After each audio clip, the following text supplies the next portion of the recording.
இன்னைக்கு நம்ம வீட்டு ஈஸி சமையல நம்ம பார்க்க போறது இட்லி சாம்பார்.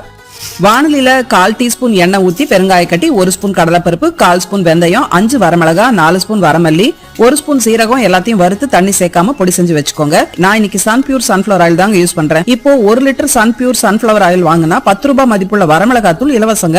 www.mysunpure.in அவங்க வெப்சைட்லயே நீங்க ஆர்டர் செஞ்சு வாங்கிக்கலாங்க. எண்ணெய் சூடானதும் கடுகு தாளிச்சுட்டு 5 பல் பூண்டு, 10 சின்ன வெங்காயம், கட் செஞ்ச உருளைக்கிழங்கு, மாங்காய், முருங்கைக்காய், கருவேப்பிலை, 1 பச்சை மிளகாய், 1 தக்காளி எல்லாத்தையும் சேர்த்து வதக்கிட்டு 1 ஸ்பூன் மஞ்சத்தூள், 1/2 டம்ளர் தண்ணி ஊத்தி வேக விடுங்க. 5 நிமிஷம் கழிச்சு காய்க்கு தேவையான உப்பு மட்டும் சேர்த்துட்டு 5 நிமிஷம் வேக விடுங்க. இப்போ பொடி செஞ்சு வச்ச மசாலா, வேக வச்ச துவரம்பருப்பு சேர்த்து கலந்துட்டு கரைச்சு வச்ச நெல்லிக்காய் அளவு புளிய 1 டம்ளர் தண்ணி சேர்த்து ஊத்திட்டு சாம்பாருக்கு தேவையான அளவு உப்பு சேர்த்து நல்லா கொதிக்க விடுங்க.